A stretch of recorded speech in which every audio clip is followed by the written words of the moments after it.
fights, I've got to be honest. Let's start off with Raymond Ford versus Nick Ball. Nick Ball is a squat Liverpudlian. He's unbeaten. He's a big puncher, kind of Mike Tyson style, sawn off, but great head movement and everything else. Raymond Ford is a southpaw and a stylist who's drawn one fight but is unbeaten in about 13, 14, something like that.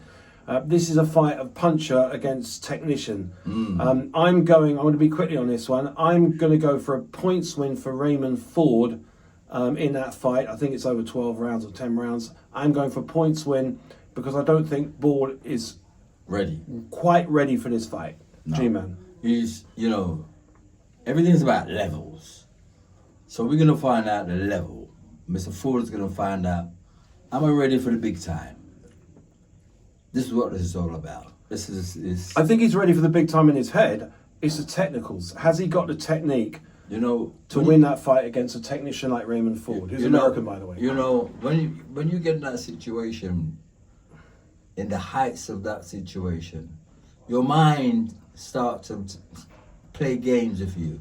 And we're going to find out. We're going to find out, am I ready for this? And he's going to find out. And I hope he's ready for this. We will find out. Prediction. Yeah. He's going to find out. I know he's going to find out. What's your prediction for Nick Ball versus Raymond Ford? I'm going for Ford. Points? I'm going for Ford. On points or stoppage?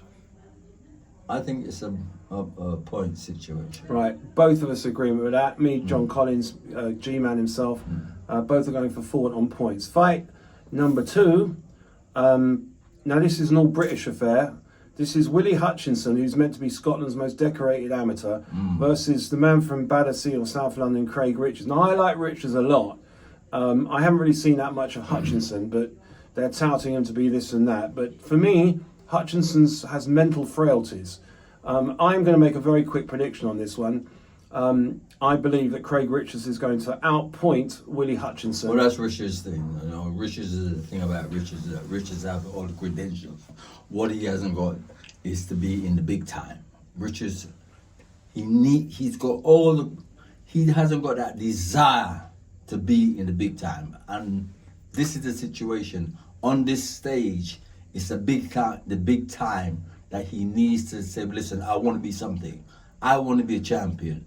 And Richards, that's what he's lacking, that he wants to be a champion. Is he going to, he's on the big stage, no two ways about it. This is an opportunity. Opportunity. Is he going to beat Willie Hutchinson, who's a decorated Scot? Yeah? Yeah. I'm going for points win for Craig Richards. You in agreement? Yeah. Both of us going for points win for Craig Richards over Willie Hutchinson. Move on to the next fight. This is a really, really interesting one before the big 3. Hamza Shiras, who's a 6'3" middleweight, very technically good fighter. Wasn't a great amateur, but he certainly displayed power, poise, finesse, size, everything else in the middleweight so far. Unbeaten in 13 or 14. I apologize if I don't get the records completely right. He's fighting Austin Amo Williams, who talks a great game, 16-0 with about 12 or 13 by knockout. So you've got two guys with lots of power. Williams, from an amateur basis, was much better than Shiras, but I'll go for my prediction. I think that Hamza Shiras is going to be undone because of his lack of head movement, and I'm going for Austin Williams to stop Hamza Shiras in the later rounds. G-Man. I'm going for the power. I'm going for the one with the power. They both got power. Well, they both say they got power. Yes. Until they get in there. This is a different situation for them. I want to find out. I want to see this because they both say they got power. I want to see after 6 rounds who's got real power. Because also everybody's got power. Williams has got such a big mouth, to be quite honest with you, that he might. That's not power. That's not power. Well, I'm still going for Williams to stop Shiras. Are you sitting on the fence on this one? G-Man's sitting on the fence. He's not sure. Someone's getting knocked out, if that's what he's saying. That's but he doesn't know who yet. Not yet. Anything can happen there. Right, let's go on to the next big one. Arguably the greatest light heavyweight in the world at the moment. That's Dimitri Bivol, who beat Canelo. This is a great fight against Malik Zinad, I think he's a Libyan fighter. He's unbeaten. I've never seen him. I have no idea. I cannot give a prediction on this one. Bivol doesn't have a lot of power, but he's got everything else. I don't know the Zinad. I can't discern. I'm sitting on the fence. G-Man, any predictions? You know, the thing about Bivol could really turn it on with a good fighter. And he could have a stiff and still don't turn on. Bivol is that kind of fighter. Bivol is the kind of fighter where he fights to the situation. You move him up and he can fight to that situation. He has a bomb and he can fight to that situation. What I'm I've going seen it before. yeah, I think you're completely right. What I'm going for, thinking about it, Malik Zinad is not really heard of. I think he might be Arabic, so that might suit the Saudi Arabian audience. However, they want to tout another fight for Bivol against Canelo or the other Russian Batebiev, okay, or the Russian Batebiev, which would be a great fight. Personally, I think Bivol wins by stoppage because I think they've got him an easier opponent so he can shine. Yes, that's the whole idea. Would you agree? It's called promotion. That's what it's all about. They want to see what he's all about. They're promoting the situation. They're building him up to let the public see what he's all about. But So, Bivol, you know, Bivol can do everything. He can do everything. Bivol can do everything. It's just state of mind. You got to tell Bivol, listen, go out there and put him away, and he will go out there and put him away. I think we're both going for a Bivol stoppage. I'm saying that this stoppage is going to happen within 6 rounds. I would like to see that. Right. Now the next fight, the 2 heavyweight fights. These are the 2 big fights of the card. First one I'm going to go for is our good friend from across the pond, Deontay Wilder, versus the Chinaman, Zhilei Zhang. Now, there's a common opponent in both. Joe Parker has beaten both these heavyweights in the last few months. This is a difficult fight to call. They're both punchers, especially Wilder, right? Zhang tends to fade after 4 rounds, but then Wilder's not got the greatest stamina either. No. Someone's getting hurt. No. I think it's going to be a stoppage inside 4 or 5 rounds. You know. This is a fight about intelligence. Zhang wins on that. And Zhang can really, he can intellect this fight and take it away from Wilder, because Wilder do not know how to penetrate Zhang defense. Zhang has footwork. He has a tight guard. The only thing about Zhang is that he can't recover because of the way how he trains. Not his age. It's the way how he trains. He hasn't got recovery rate, and he doesn't seem to be able to put shots together. So given that he fades after round 4 and 5... Yes, but Wilder only throw one punch. Wilder only throws one punch. Does one punch. There's not going to knock out a man like Zhang. It looks like someone's going to get stopped. You got to get on top of Zhang and put punches together. Otherwise, he ain't not going to go away. Or you're going to have good footwork and steal the fight away from Zhang, just like Parker did, just like Hrgovic did. Wilder's got a very good chin. I don't care that he got knocked out by Fury. That was in the later rounds. He hangs in there. When he gets hurt, he does not go down. But he's not a bum. He was a world champion. He's not a bum. You know, he's not a guy who goes inside there and decide that, you know, he's not a bum. Wilder's the guy, he gives it all, like most fighters. They're committed. Okay, so let's go for a prediction then. G-Man, I'm slightly on the fence here, but G-Man, what's your prediction? Stoppage? I'm going Zhang. Stoppage? I'll get back to you. Right, I'm going for Wilder to stop Zhilei Zhang in the later rounds.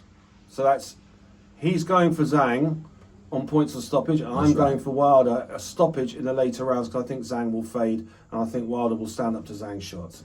Right, the biggest one on the card for us probably is the one and only Daniel Dubois. That's my boy. Yeah, that's your boy against Filip Hrgovic. That's my boy. Now, all these rumours were circulating when Dubois turned over professional that Hrgovic came in the gym and put him in hospital, sparring. So there's this history. And finally, they've made this big contest. Now, stock market, Filip Hrgovic's stock for me has gone down. I think he's degenerated as a fighter rather than the other way around. No.